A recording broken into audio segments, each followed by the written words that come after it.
Dyslexia is a specific learning disability that is neurobiological in origin and characterized by difficulties with reading, writing, spelling, or math.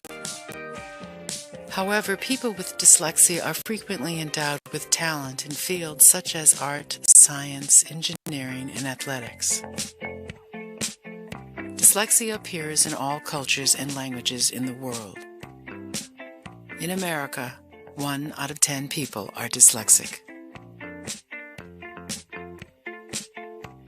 Good afternoon. My name's Jonathan Mooney, and it's a great honor for me to be here. Every single time I speak publicly, I'm very honest about how, for me and many kids like me with learning differences, school sucks, and sucks big time. Now,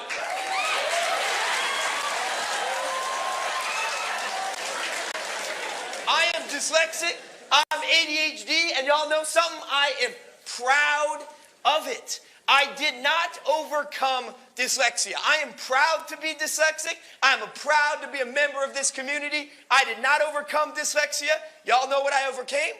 I overcame dysteachia, okay? I overcame this myth that there's one way to learn, and if you don't fit that one way, something's wrong with you. Let me give you an example of how dyslexic I am. I studied English literature at Brown University, right? Ivy League University, studied English literature, and I read in the 12th percentile. Y'all know what that means? That means that I read today, I'm 30 years old, I read like a 7th grader. I've written 2 books, and I spell at a 3rd grade level. Y'all looking at somebody who spells like a 3rd grader. I didn't learn to read until I was 12 years old. I was labeled learning disabled or dyslexic in 4th grade.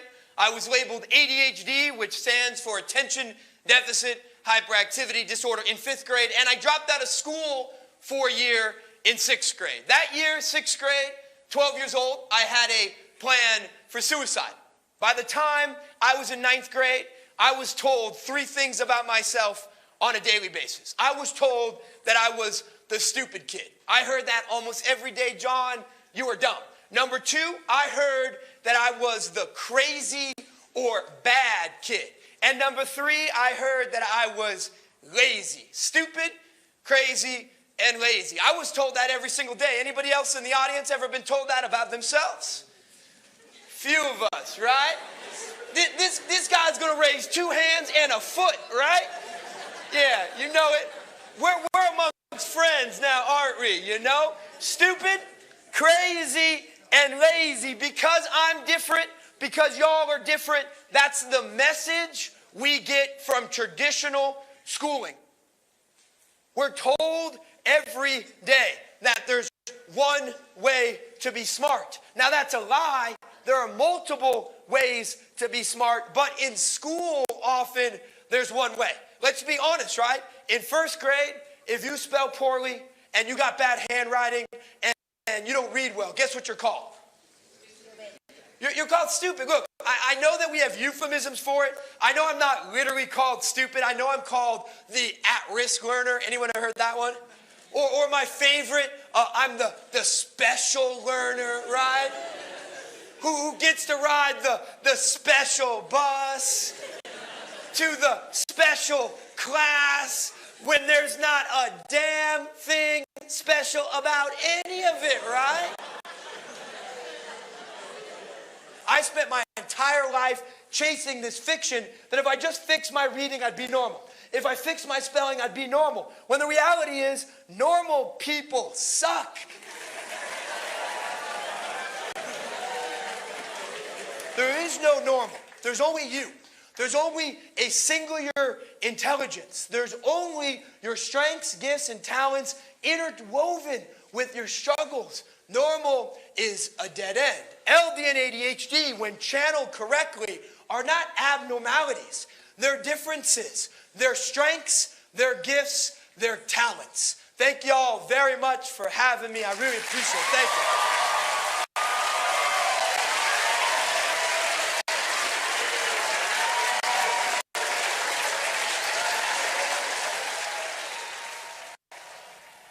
the challenge in understanding this story is to understand what a monumental negation of who you are as a human being it is to be told you're stupid.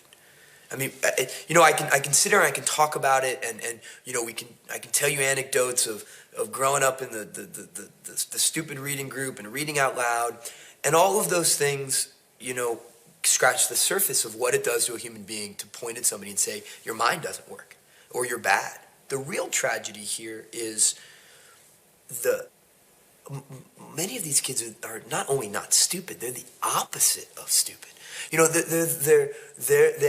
the next generation of artists or innovators or creative thinkers. They're the opposite of it. So not only are you demeaned as a human being, but your authentic self, you're really disconnected from it. My last school was really big, 1,300 kids in the school, in 6th, 7th, and 8th grade, and I got beat up all the time. The classes were so big I would never get to have one-on-one time with my teachers. They didn't understand me, so all of my assignments were marked down because I didn't spell things correctly because of my dysgraphia.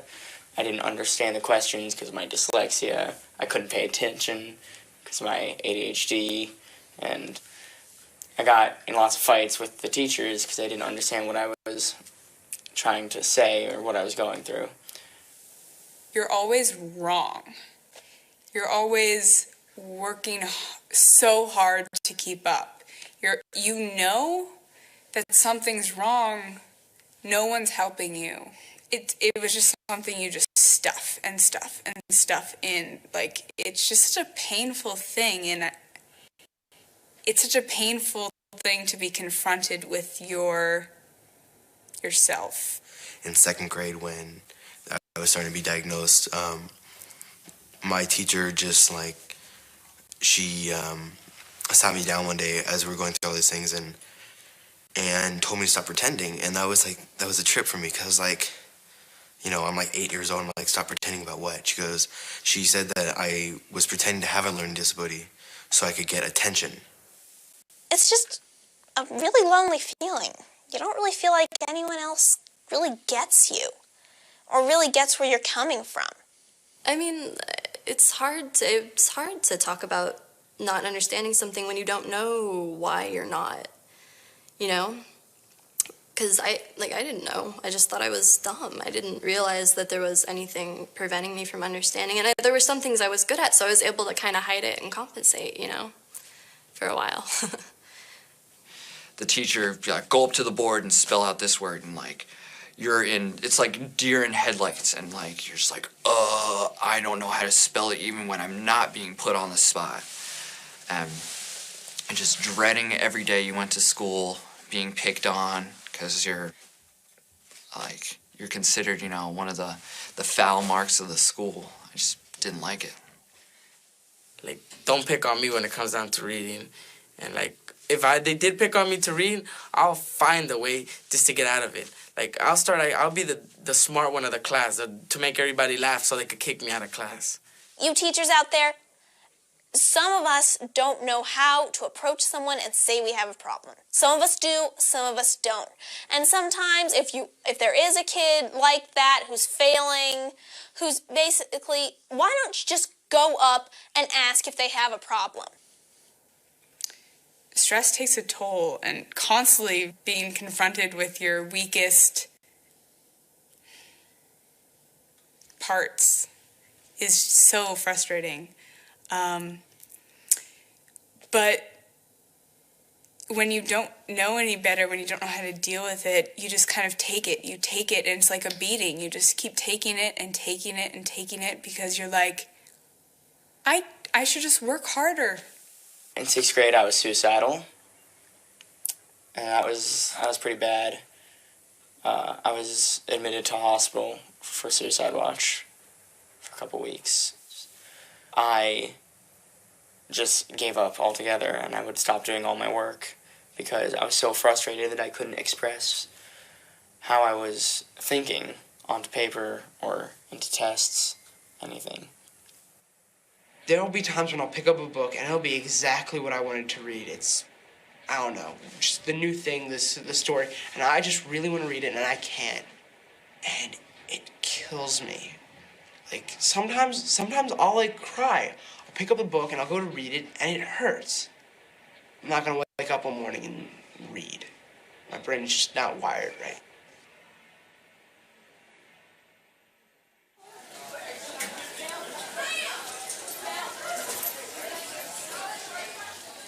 I'm going to talk to you again a little bit more formally about what dyslexia is. Right? As we were talking about yesterday, it has to do with reading and writing and spelling, not with thinking. Right? It's not the same as a difficulty with learning. When a person learns how to read, there's a part of your brain right in here called the angular gyrus that does the translation work of taking those symbols and turning them into the sounds. Now, this is learned behavior, but some people learn it, and that area of the brain activates very quickly in their lives. Age 5 or 6, they get a little bit of print instruction, a little bit of idea of how to do it, some practice, and that area of the brain will light right up. There are other people for whom this area of the brain is the one that lights up. It's up here in the prefrontal cortex. That means you're trying to think your way through it. You're really working hard. You're really working hard to try to decode it, but a different area of the brain is lighting up along with some of the things along this side and back here in the visual cortex. Different areas of the brain will light up, and they're not as efficient as that area, which is the area that processes that very quickly and efficiently. It's trying to light up as many areas as it can to process that thing, and it actually literally measurably uses 5 times more energy to do the same thing. So if you get exhausted while you're reading, that would be the reason. Keep that in mind. You're working harder for less gain often than the other people around you. But it's not because you're not as smart as they are. Yeah, I have a question about the ADD and ADHD. ADD can be attendant on this. People can have both, right? There are some people who are just dyslexic. There are some people who are just ADHD. And there are some people who have both. I think the numbers are something like 25% of dyslexics have ADHD, and something like 30% of ADHD people have dyslexia. So there's an overlap. Yeah. Can dyslexia affect like how you write, like with like dysgraphia? Oftentimes, if you're dysgraphic, it's a sign that you're having trouble forming the symbols. You know, I know people that are beautiful artists and can't write letters. That's because of the dyslexia. It's hard. And sometimes I always say, I don't know how some people get up and come to school each day. I don't know how you do it. We don't know it's either. What? We don't know. I know. Dyslexia is very poorly understood by almost everybody in the society, including our students, who also don't know what it is that's causing their frustration, their difficulties. They've just been dealing with them for years without anybody really explaining the cognitive or biological basis of the condition. And so the biggest difficulty is the emotional one. The first thing we have to do is what I call academic rehabilitation. Just convincing them that the school system is not going to beat them up.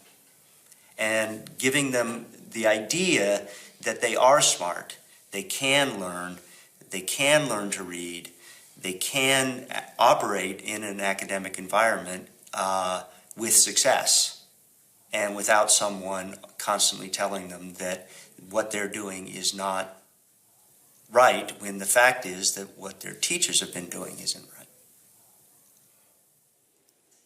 When teachers and parents are willing to step out of their own box a little and not say that this is, you need to be in special ed and there's so much confusion about dyslexia, it can really help the person that has it open the doors for them to feel good.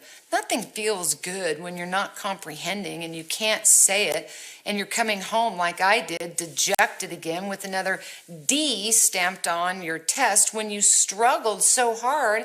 You know the information, but it doesn't come out that way on paper. And I really didn't want to be stuck in a box. Who does want to be in a box their whole life? And so I wanted to fight to get away from that label or that judgment, that just because I learned different, I was different, and therefore if I was different, then now suddenly society thought I was inferior. And I knew I wasn't.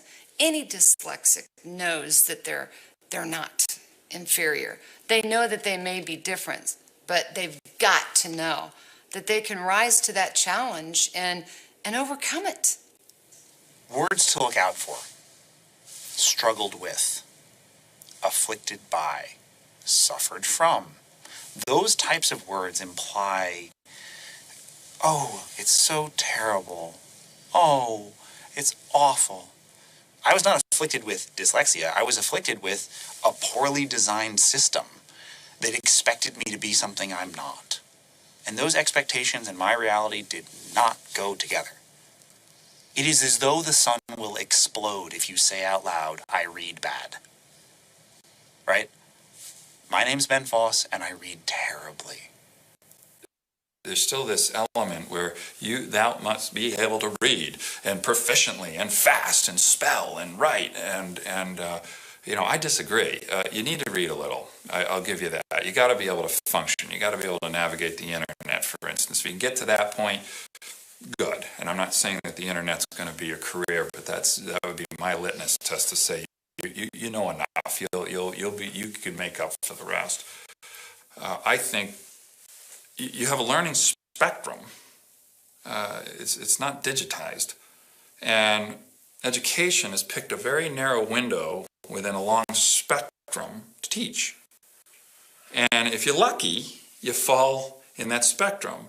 And if you're a little to the side of this spectrum, you probably do okay, you'll make it. And at some point, when you get to one end or the other, they'll label you with something. And dyslexia is a popular one, ADD is another.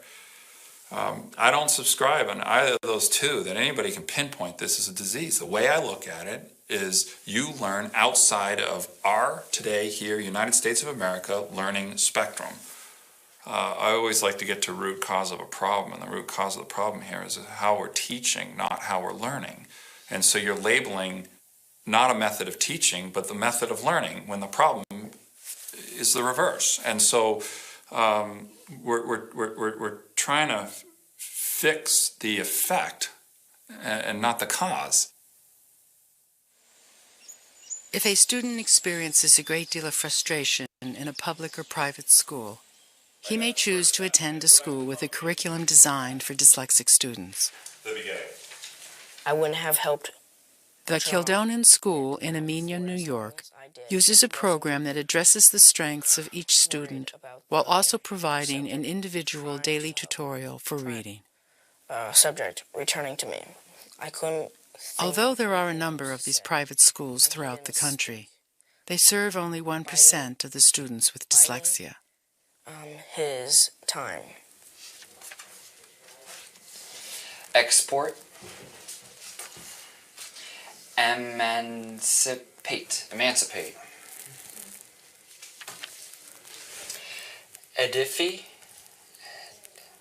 Edify. Good.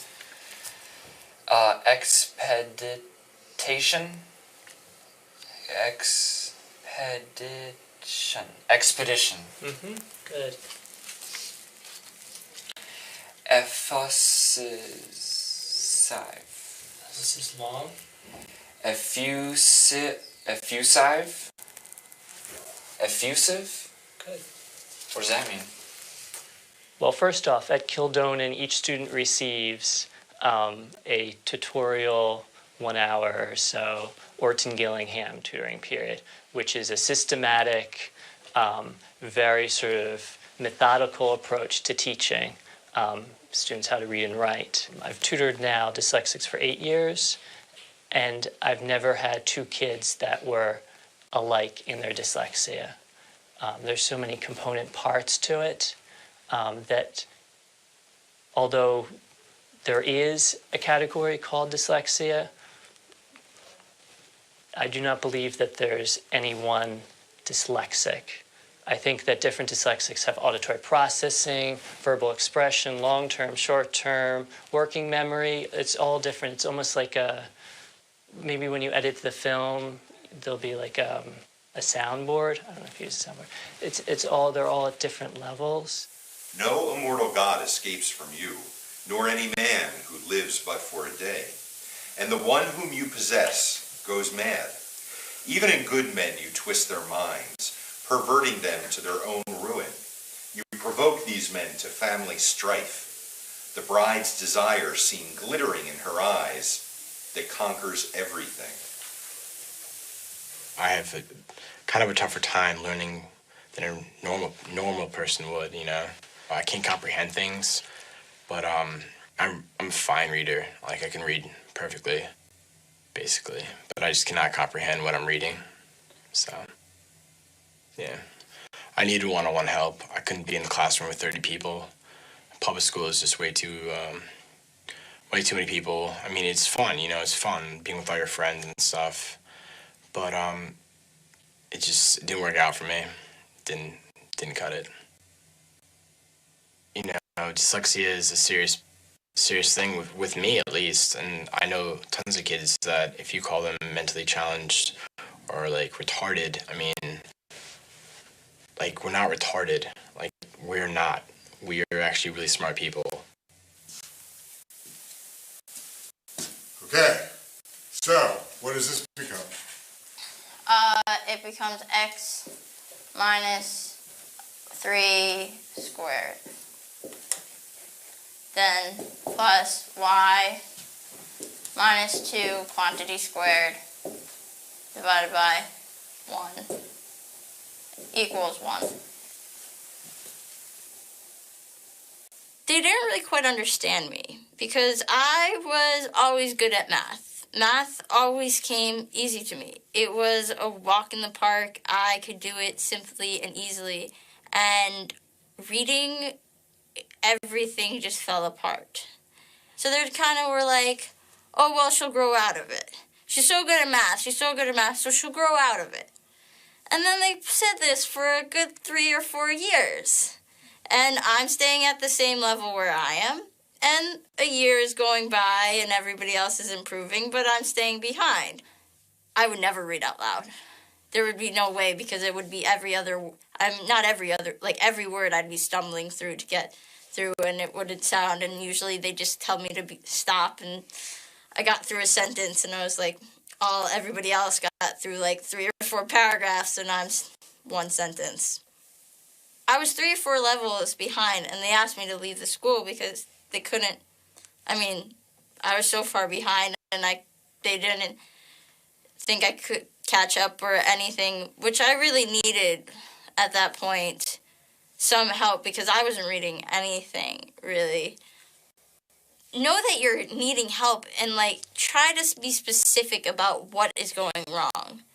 So, if you can tell them, this is where it's going wrong, or, the reading part, this is where it's going wrong, and the writing part, and try to be specific as possible to understand your problem, and then ask for help.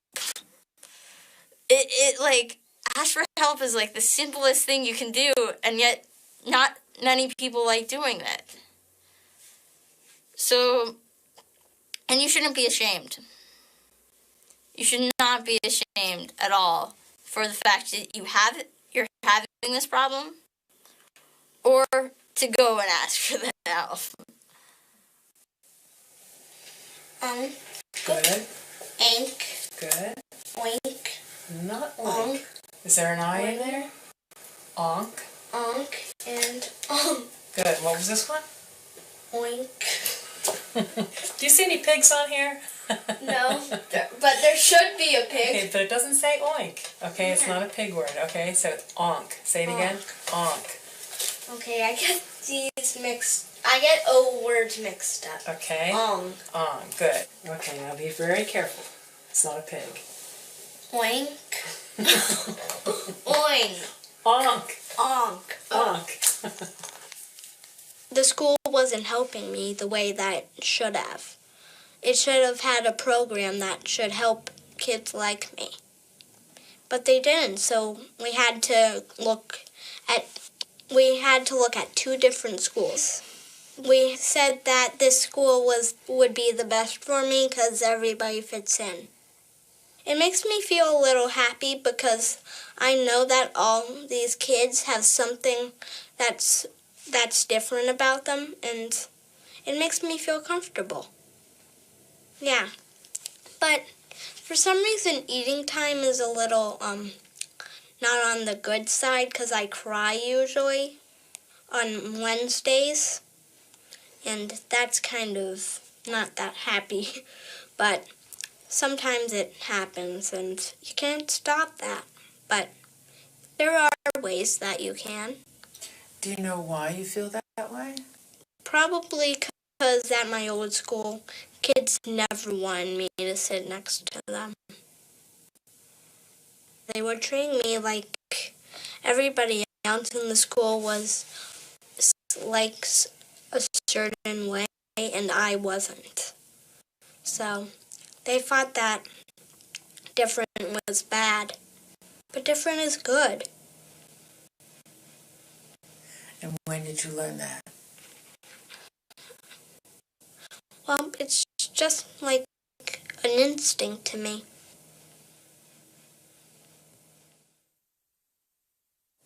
When I encountered school, when my mother took me to the school gates to meet the teacher through the school gates, and then the teacher was waiting for me, and I was I suppose I was introduced to an evil woman. It's just like going into Dracula's castle, being greeted by somebody who speaks like, with a head like this. Are you the new boy? Yes. You address me as Mrs. Adams, and don't you forget that. And then I'd go, come along with me and I shall introduce you to the rest of the children. Here's some chalk. Here's the blackboard. Write your name. So I drew a picture of a little man, which was me. So the kids started to chuckle. I could hear them laughing. That's not your name. Write your name. So I just got the chalk and made some, like, just a circle, and then another circle, and then drew a dog, which was my dog, and drew whatever. Because I don't have no experience of writing, so that was it. And then she said to me, children, here we have an exhibition of failure. He is failure. This is what not to become. The reason why the word failure was written in the dictionary was because of Willard. Willard is failure. When she told me that, I said to myself then, even though I was only a child, I realised what she said. So, because she said I was that, she destroyed me. So I was destroyed. So that was it. Destroyed academically. Obliterated. That is it. I became a bit of a recluse. I locked myself away. A lot. Disappear, like Howard Hughes. And just stayed there working. And I did a carving of Miss Havisham on a toothpick, on the point. And the first thing my mother said to me was, that is beautiful. That is very, very nice. That is incredible. My artwork becomes a defense. So I am going to be the greatest. I am going to be the greatest in my head.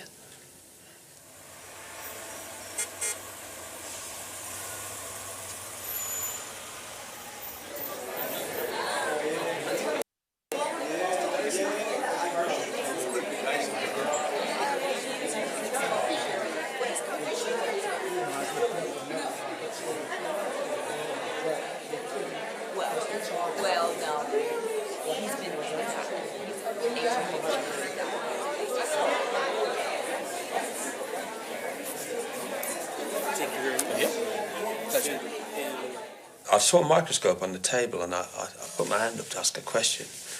And then he said, you don't need to know because your brain doesn't have Mr. Riley said, you don't need to know because your brain does not have the capacity. So it's pointless. Next. So when he said that to me, I looked on the table and I saw a microscope. And that microscope had my name written on it. So I decided to take the microscope. And they went round, each boy. Bradburn, was it you stole the microscope? And Bradburn would say, no, not me. Whittaker, was it you? No. Cottle, was it you? Lear, was it you? Thompson, was it you? Fletcher, was it you? No, so it wasn't me. And he came to me. I know it's not you, Wigan. You wouldn't have a brain for a microscope. Turner, is it you? Yeah, that was good. Good feeling.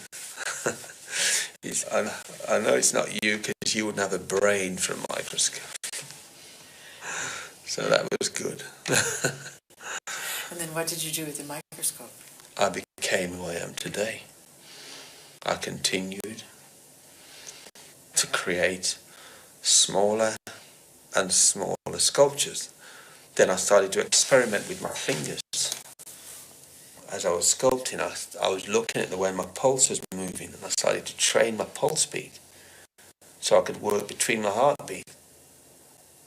The frame is the eye, and if I wanted to put Noah's Ark inside there with 15 animals or 20 animals, I could. Me now, I could put 9 camels in the eye of the needle, which I already have. But my favourite was Alice in Wonderland, the Mad Hatter's Tea Party. That was my favourite one. That's one I could sit back and go, yeah. Charlie Chaplin was very hard. That's one of them. That is one of the all-time favourites. Because he's on the end of an eyelash.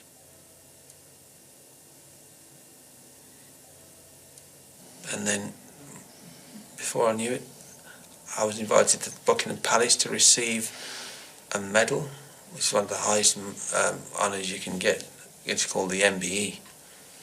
Prince Charles was there, and I bowed like that, and he shook my hands, and he said to me, that is the most phenomenal artwork I have ever seen in my whole life.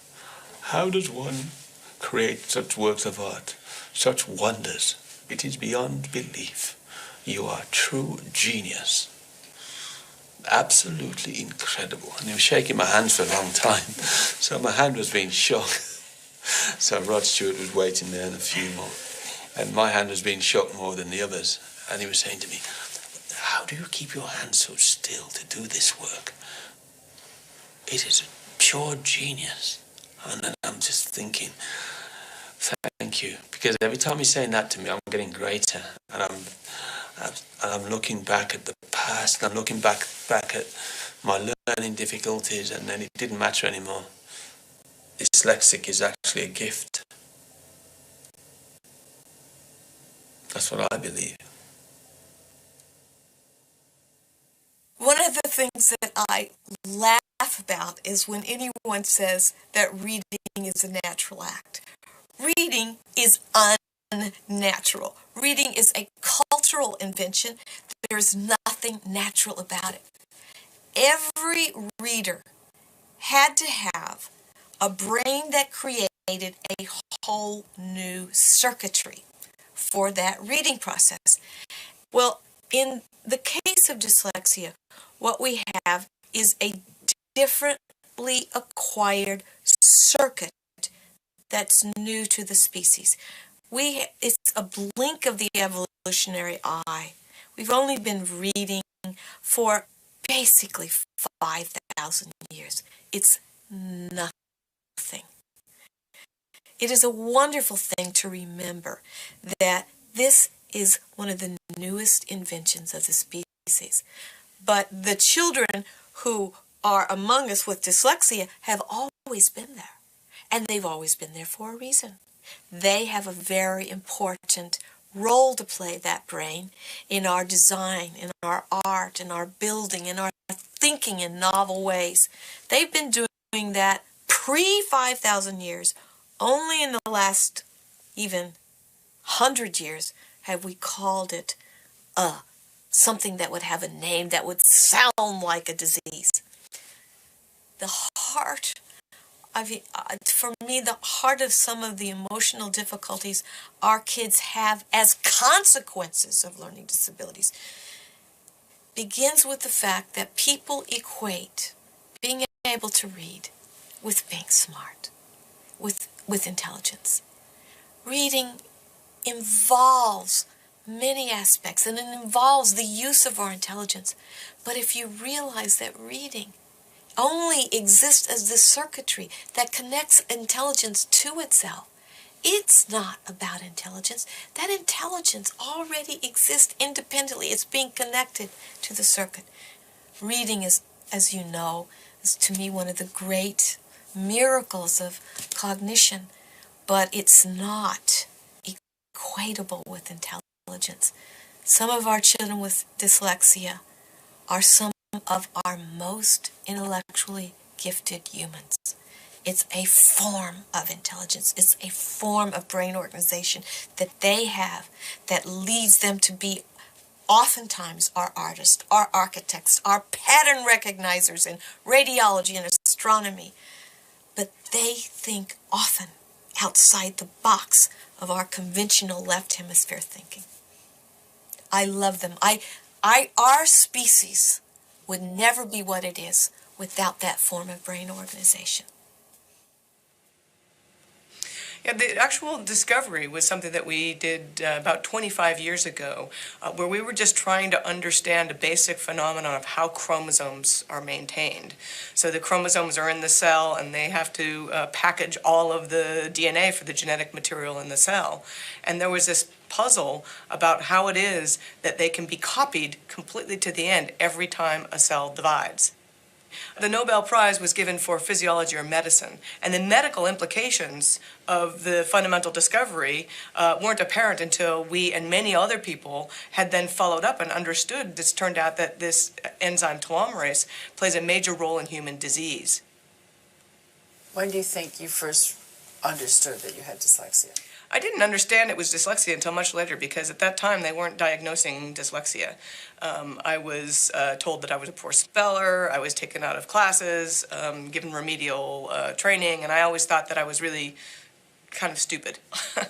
I mean, I got D's and F's in my English class, which of course I didn't really care because it wasn't going to count for anything. But looking back at those, then years later, I thought, you know, maybe there was really something going on here. And then when it came to the standardized tests, I just did very, very poorly on standardized tests. So both the SATs and the GREs. The only thing I can figure out is this connection between, you know, my complete inability to see a new word and pronounce it. I still can't do that. Reading when my kids were small, reading dinosaur books, I couldn't do it. All those dinosaur names, I would pronounce them wrong every single time. Unless I would memorize them, like Triceratops, I can get that one now, or Ichthyosaurus, but that's only because I've memorized it. And then, when my son was dyslexic, I had a little bit more understanding when he had trouble in school and needed tutoring and all of that sort of stuff. It was very clear to me that it was going to be helpful for him to get tutoring really early, and then I read all the books on dyslexia, and decided that, you know, help him along, and he's done very well now and is in regular school. So But now, having thought more about the dyslexia and all that sort of stuff and read more about it, I go back and I question, maybe I really wasn't as stupid as I thought I was. And, I learned that I had to work hard, but maybe I was, putting myself in a different category because there wasn't anyone around to say, it's not because you're stupid, it's because you have this other issue, which I can now say to my son. I can say, look, I'm a professor at Johns Hopkins. Just because you're dyslexic doesn't mean you can't do anything you want to do.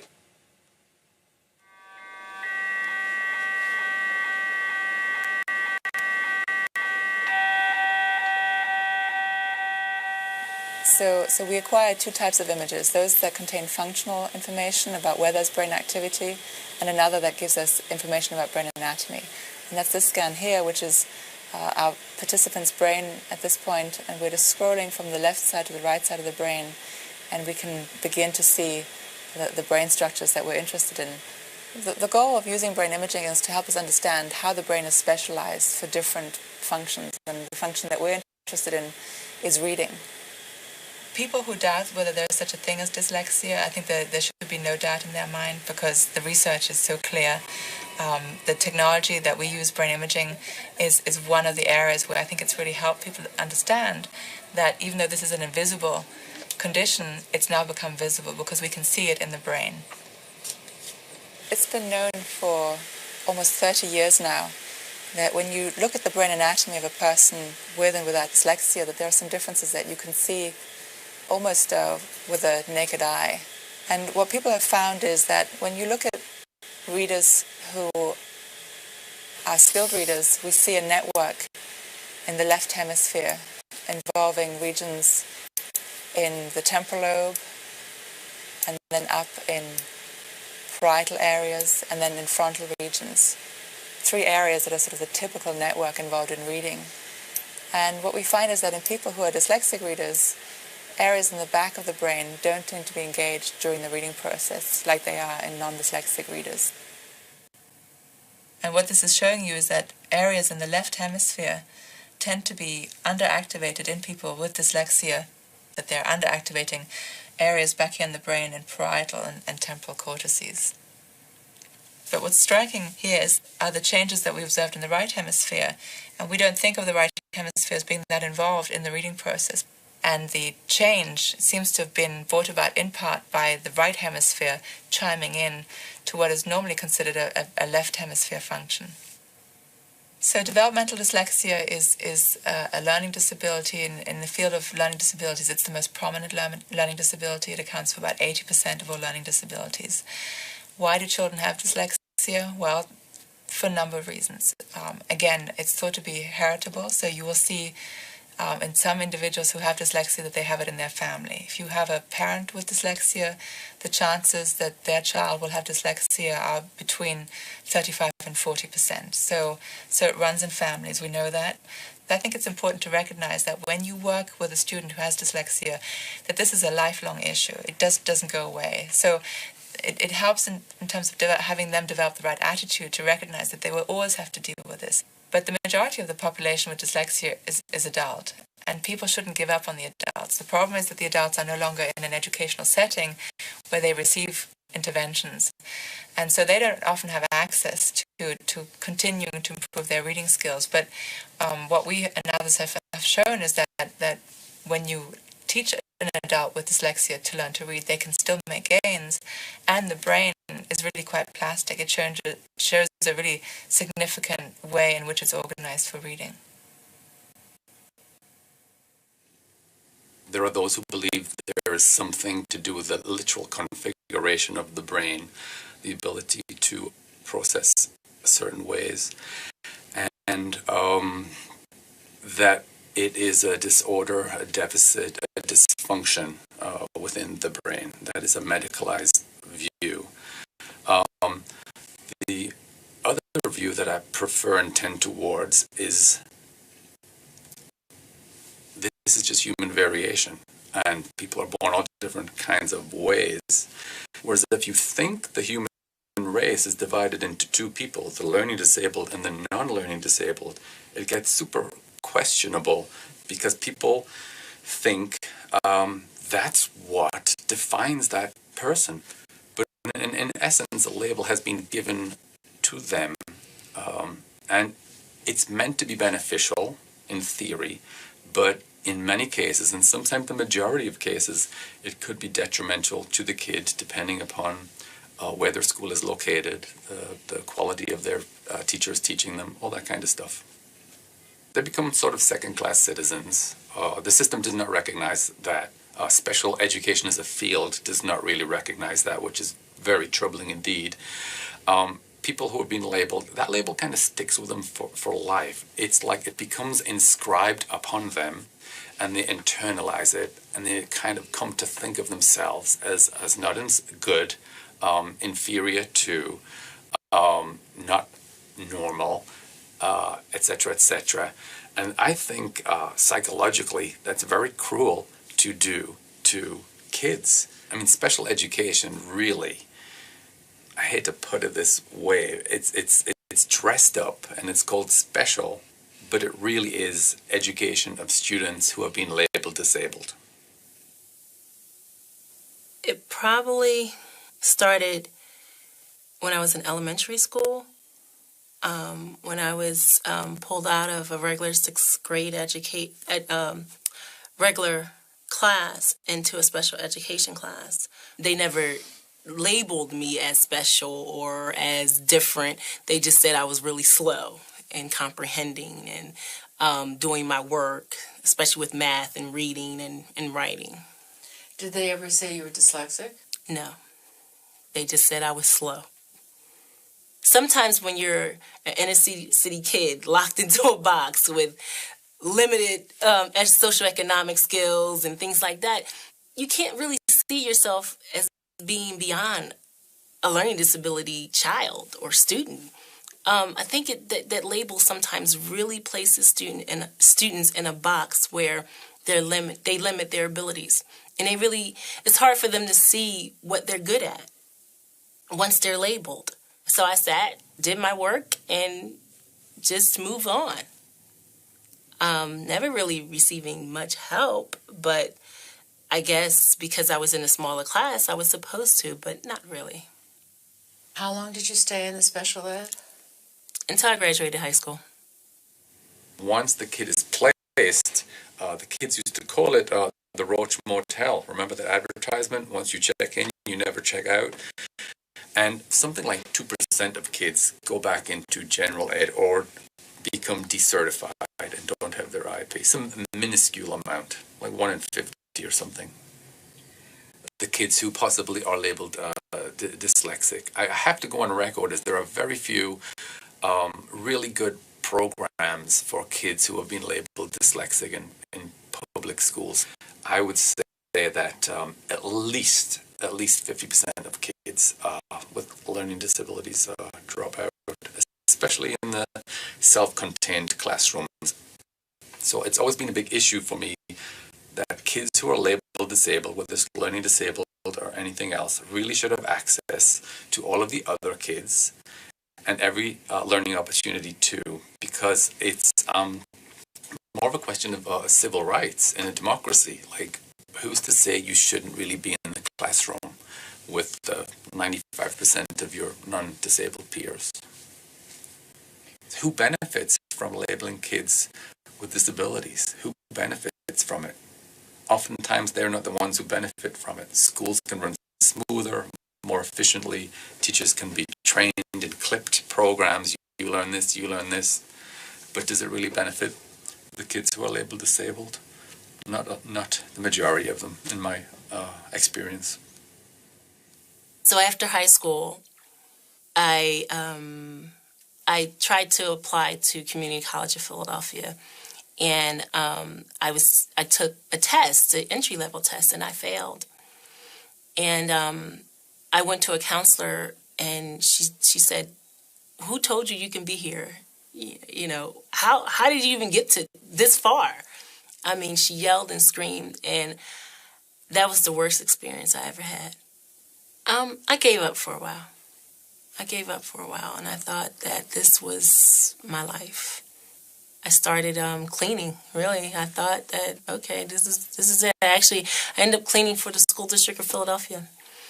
And I was in there, I was actually cleaning for quite some time, because I thought that this is my ability. This is all I can do. I still had that drive somewhere deep inside of me that I knew I could do better, but I really didn't know how. My faith kept me going, honestly. My faith, and just knowing this has to be something better than this.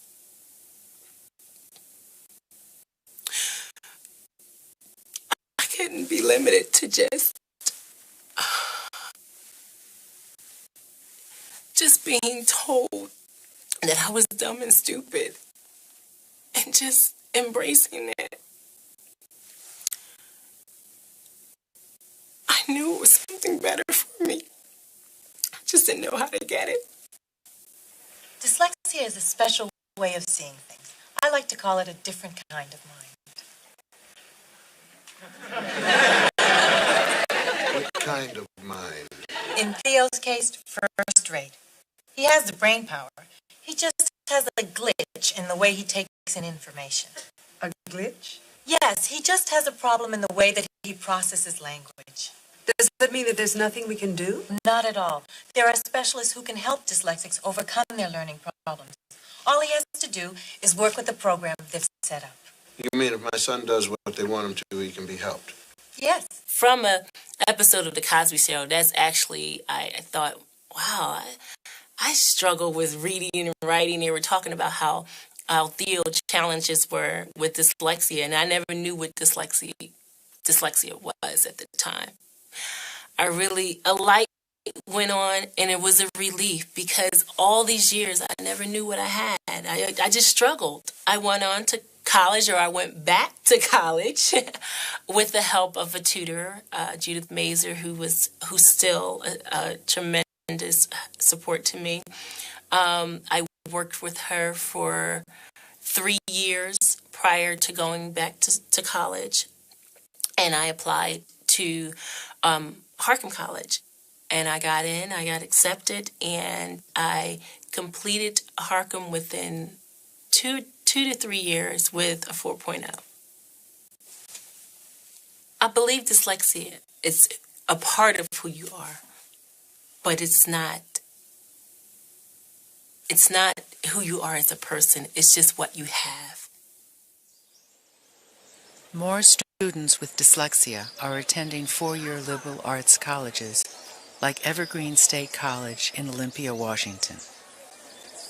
If a student discloses her disability, she is protected by the Americans with Disabilities Act that ensures she receives the accommodations needed to succeed with college-level work.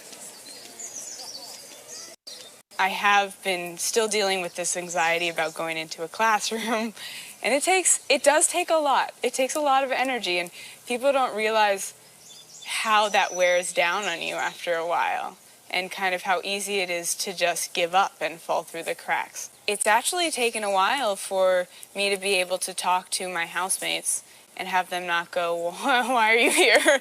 But to really talk to them about the struggles that I'm facing. Because I think for them, in their minds, you have this limitation. Why are you here?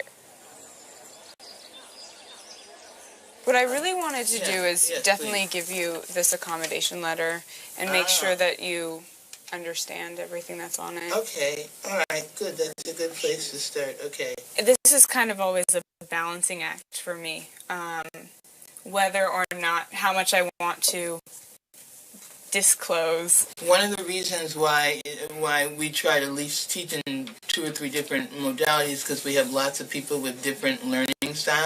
In the class, we have a young man who is who's slightly autistic, and he has Asperger's.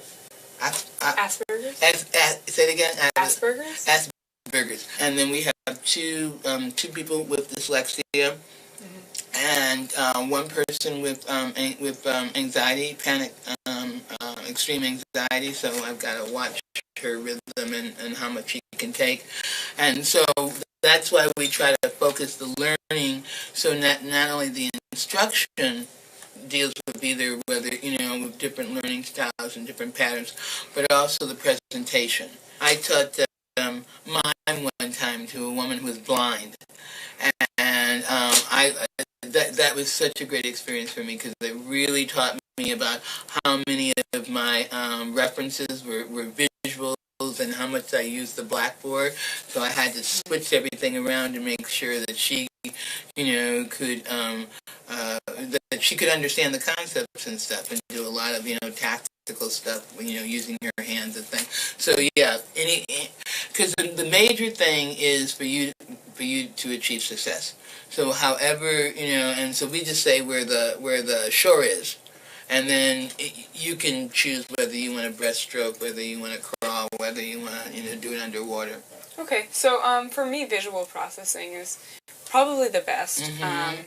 It's helpful for me to be able to look back at notes, but I don't take notes as fast as I'd like to. I think that what might be interesting to try with you, which hasn't worked with other professors, but I think it might work, is just maybe after class coming up and expanding on some of the things that I've jotted down. Perfect. Because usually something resonates with me and then I want to keep talking about it. I don't really understand how other people get through. I think some people kind of hide it or... I have no idea, because this is how I've learned that I get what I need to get through by having these types of meetings. And we are supposed to have these types of meetings in order to legally have the school provide these services. But I've been told by some professors who have been here for years that sometimes I'm the first student who's ever done that with them. And I'm not sure why that is. And that scares me a little bit. But also that dyslexia is associated with all the other disabilities. And all of a sudden, once you say dyslexia, all of a sudden what pops into head is all the other students who are having issues in the class. And so there isn't an understanding by professors on what that actually means.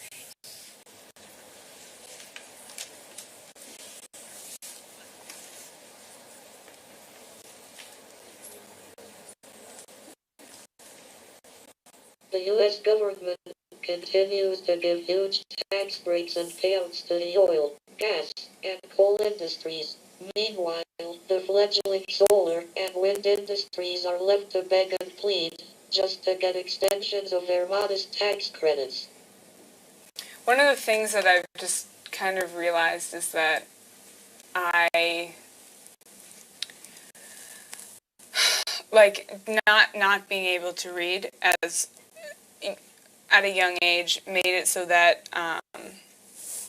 I don't have a lot of the strategies that other people do, and I don't have, even with assistive technology, I haven't really developed the skills of comprehensive reading. And so I feel like I'm constantly kind of playing catch up with that. I can feel that your brain has to think in a completely different way when you're reading text. And my brain hasn't completely adapted to it yet. From a woman with a battery-powered radio, they learned that the media were talking about the encampment. If this is the first friend you make at college, let's just say it's not a very welcoming sort of environment. Encampment. Officials were being asked what they were going to do about all those families living up on the freeway. There are so many times where I never thought I'd make it. If I could project myself back in time and tell my kindergarten self, you're going to be here. There's no way I would have believed it. For a long time, I'm thinking, like, this is a privilege I have to work for. That this is a privilege I will never have innately, but I kind of have to fake it to make it. But really, I feel like at this point, I need to believe that I have just as much right to be here as anyone else. When I tried to express to people that books cornered me in the form that they were in, they didn't want to hear it. They didn't want to hear I had a hard time reading. Well, not my son, or, well, you struggle a little bit, but really if you focus, if you really bear down, you can probably do it. Well, someone in a wheelchair can get upstairs. I've seen them do it at protests. My friend David Carmel, he could do it, throw himself on the stairs, and with his elbows, pull himself up, one by one, right? But that's not, in our colloquial sense, getting upstairs, right? He's proving that they need a ramp. Overcoming dyslexia is a catchphrase that belies an interest in fixing people. I don't need to be fixed, you know? And by the external measures, I've done it. I've succeeded. I have a JD MBA from Stanford. I have a job in Silicon Valley. I have a happy life. I have a wonderful wife. I have a home. I have everything that everyone's supposed to get in the American dream. Do I need to overcome? No. I read terribly. I spell abysmally. I am in the bottom 1% in my ability to identify a letter when you show it to me. Off the charts. I have MRIs that show zero activity in my temporoparietal lobe. Not zero, but very, very, very, very little, which is where most people have like a Christmas tree of activity. The act of reading the word is like taking me back in front of the stairs and having me go up them on my elbows every time. At some point, you need to let go of that and move forward. Because the interesting part about dyslexia is the future. It's not what happened, it's what's gonna happen. Moving forward, I've gotten accommodations. Now, I can take a device and take a photograph of something and have it read to me. I can scan it with a flatbed scanner and turn it into speech so that I can hear it. I used to fax my term papers home to my mother and have her read them to me over the phone, right? Now, I have a computer do it. The computers are doubling in their capability every 2 years, every 18 months. So I knew that soon I'd be able to put it all together in one box. And I started thinking about how to design that. And what I came up with was take a picture and hear it. Point, shoot, listen. Now I turn on the camera and I take a picture like so. Since long before that, as many efforts always have, they both stand and sidle along the neat narrow row of chairs, each one turned to face the street. She looks for their waiter but can't. That's it reading. And so, But, waiter. I probably couldn't spell that word. W-A-I-T-E-R. We just took that text off the page and are able to read it. And that gives me access to the text. It's that simple. I have access. Now, I believe that this technology is a ramp into a book. And this is one embodiment of it. There are many others that will be out there in the future. And I'm committed to making it available to more and more people. Because if you have this access, then you have access to that text, and ultimately you have access to hope and to self-respect. A recent study sponsored by the Kauffman Foundation reported that a staggering 35% of entrepreneurs are dyslexic. The study reports that successful dyslexics develop skills to compensate for their deficits, and these skills provide an edge in business. These entrepreneurs have excellent verbal communication, a willingness to delegate authority, and are highly creative in problem solving. You know, we're a foundation that focuses on the formation of new businesses. The last thing on earth a foundation that deals with businesses would ever focus on is the question of dyslexics and the connection of these traits in individual human beings with business formation, success, dyslexia. Here are 4 or 5 people who created huge, critically important companies to the United States and to the world. Dyslexic? How can this be? The real issue is who has the talents to put together huge new companies and create the new?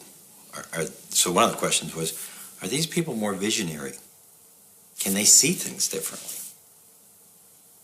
They come to a realization that the society keeps pronouncing that a number of skill sets that are necessary for success they don't seem to have.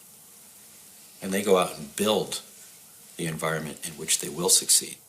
That's sort of my working hypothesis to explain why all these entrepreneurs exist who have traits of dyslexia. And lots of those people didn't go to college.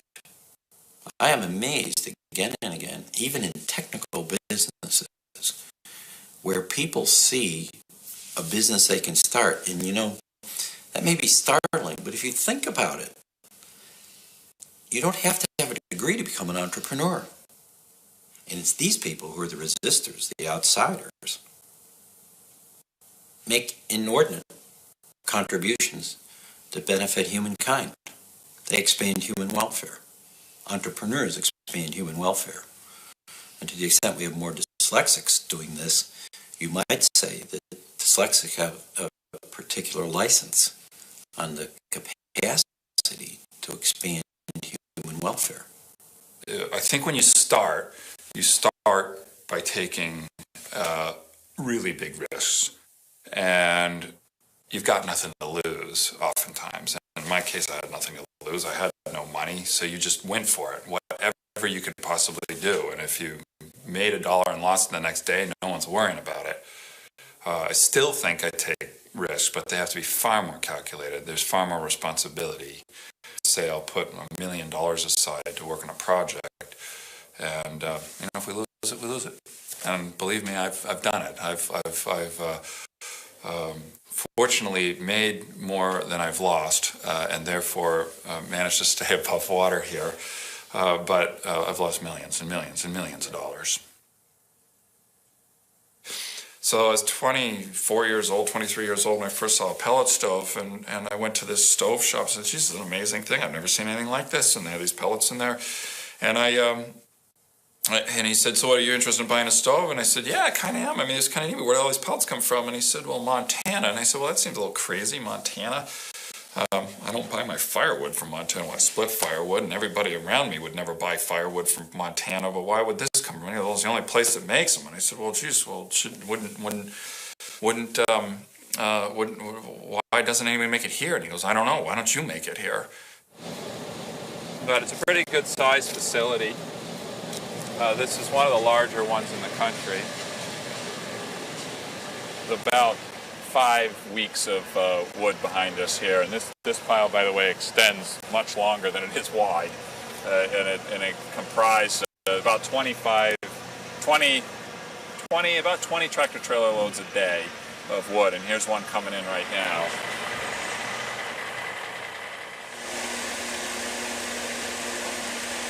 Each of these plants is offsetting producing something around 1,000, 1,200 gallons of oil equivalent of energy per hour. Somewhere in the 8, 9, 10, 11 million gallons a year of oil that we're displacing with these facilities. My ultimate goal is to have dozens and dozens and dozens of these facilities. I think technically it was in the second grade that I was labeled with dyslexia. I knew at an incredibly young age I had difficulties achieving things in school that everybody else was achieving and I was expected to achieve. And of course, the curriculum I was given, reading was one of my challenges, still is, and probably a combination of not being very good at it and also having so many awful memories of those days in school. I really don't read at all. I've read 2 books in my life. So reading was brutal, and I spent years and years and years having people, tutors, trying to get me to read. And I was right around, it's probably about 8th grade is where I first actually learned to read. I faked it. I got through school really not being able to read. Oh, in the high school machine shop, that was the one thing in high school I could go in and just eat alive. And the teacher just loved it. I mean, that was the only pat in the back I got that I knew wasn't sympathy. And Pasanka was his name. And he would stay after school, just let me play. And that's where I learned. And all the other classes you could take away. Just not that one. Sorry.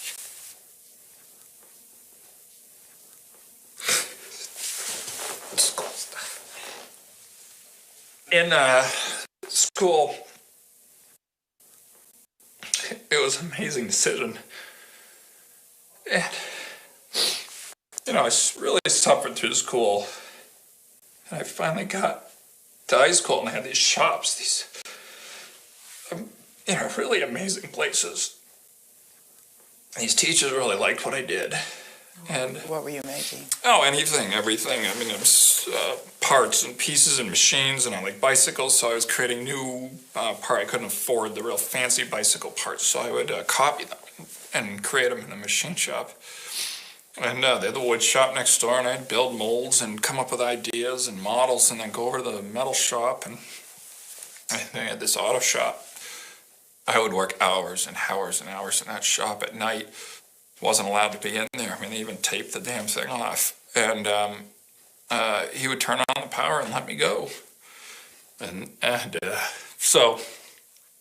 But systematically, the school shut down all the shops. And it was the last blow. So it was during your time in high school, they closed it. And it was deplorable.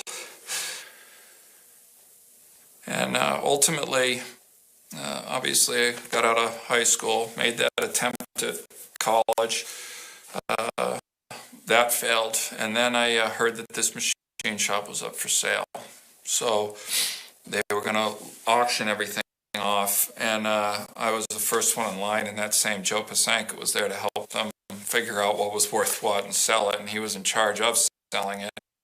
I very carefully took the $2,000 and adjusted what I felt the values were and everything to make sure it spread over evenly. And I said, Jesus, this isn't enough money. There's nowhere near enough money, and this isn't a fair price. And he told me that he said the value of something is what someone is willing to pay, and you're the only one here, so you're paying exactly what it's worth. And I'll never forget that term. So I bought it and loaded up all the machinery and took it home. And loaded it in my basement and reconfigured this whole thing. I didn't even have enough electricity in my house, so I had to rejigger the electricity outside and set up all these electric transformers and things in order to power all this up. I needed 3-phase power, and managed to get it all going. And in that basement, I started creating this company. And so out of my house, with that high school machine shop, built this entire factory, and I mean literally stuff from the dump. I went to rubbish heaps and piles, and because I just didn't want to spend money on anything, and we were making pellets there. It did work.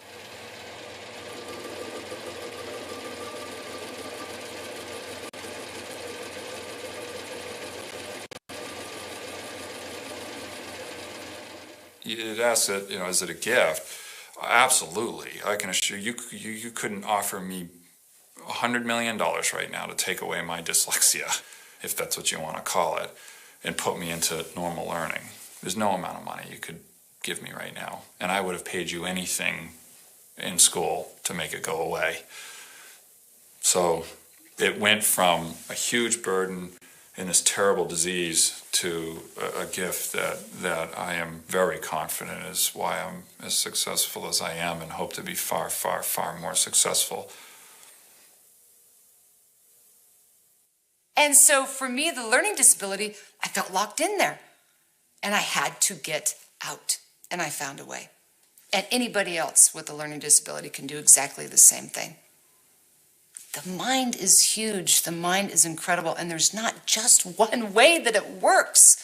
So what works for you, and you know it, you can feel it in your gut.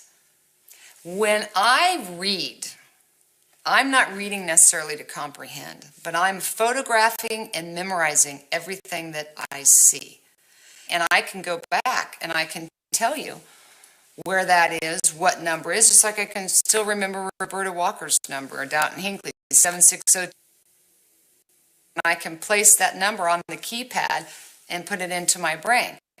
And I remember things that way. And it actually became my gift and my way to be successful in my career. Even being a paralegal, secretary, assistant, anything that I was doing work-wise, if someone said, well, you wouldn't know how to do that, because maybe you'll pick up on my dyslexia, or you'll ask me to read and I'm not comprehending it right. Therefore, they'll see something and think she doesn't know what she's doing. Yes, I do. The minute I've been given that challenge, you will see. And I think that it's something that I'm very driven still. When public health and safety is put in such harm's way, with so little disregard in making it right, I can't help myself but to come forward and have to really be a voice for those people. So, no, again, I am not afraid of dyslexia at all, nor should anybody else be. I said in the beginning, and I'll tell you again, hindsight, it was my gift. I wouldn't be who I am if I didn't have dyslexia. And it opened a whole lot of doors for me. It challenged me. It got me outside of that box. I didn't want to be labeled. It taught me to stand up and use my voice and be proud of who I am. And I do. If you look at history, if you look at the people you've interviewed and the studies they've done, I think it's a great gift. I think it's a wonderful form of intelligence. I really, really do.